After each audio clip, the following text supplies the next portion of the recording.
So how much longer will we have to deal with these colder temperatures across the state? Looks like they're going to hang around for a couple more days before gradually getting warmer over the weekend.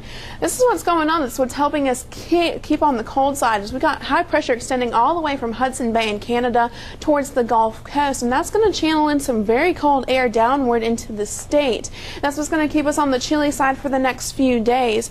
Now, in addition to this air mass being cold, it'll also be very dry. Our humidity values both Thursday and Friday will be in the 20 to 30% range. And anytime we go below 35%, that's what really helps our wildfires get going. That low humidity will really help them spread, if any develop.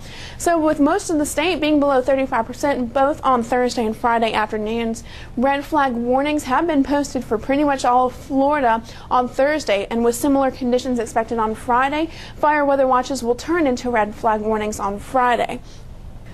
Now, will also exacerbate fire weather conditions will be the winds on Thursday. And we got sustained winds about 10 to 15 miles an hour across the whole state and gusting to about 15 to 25 miles an hour. So with the combination of relative humidity being so low and the winds, the Storm Prediction Center has put out a fire outlook, and many of these areas across East Central Florida is in a critical fire risk, mainly because their soils are a little bit drier than, say, up in North Florida. But pretty much, even though the fire weather threat is elevated statewide, it will be a special threat for wildfires to develop across East Central Florida on Thursday and Friday as well.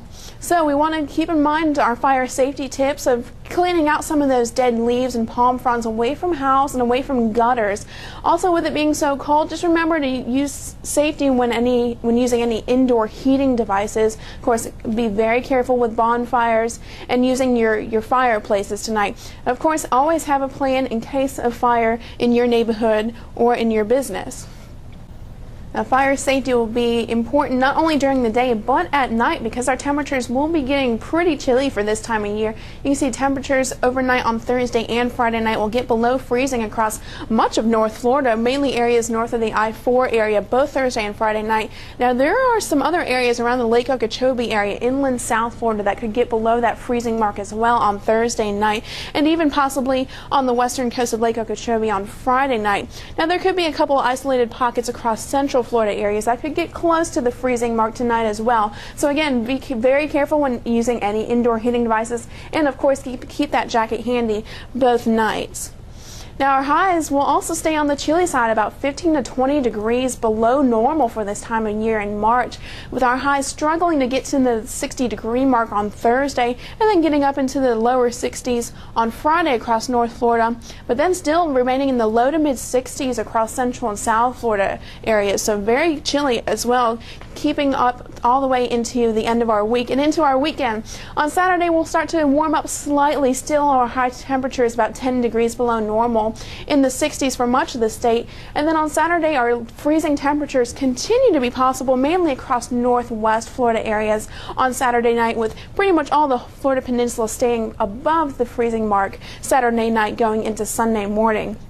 Now, Sunday will start the warm up across the state, so finally, after a few days of some very cold temperatures, we'll start to warm up a little bit, finally getting into the upper 60s across North Florida and then into the low and mid 70s across Central and South Florida, both Sunday and Monday. Now, this is closer to normal, about 5 degrees below normal, so definitely a little bit better as we go throughout our weekend and early next week. Now, our lows both Sunday and Monday night will be above freezing, so the freezing threat will be gone by the end of the weekend before our next chance of rain comes in on Monday night and through Wednesday as our next cold front slowly creeps its way across the state. Not looking for any severe weather at this point, but just something to watch as we head throughout our weekend and next week.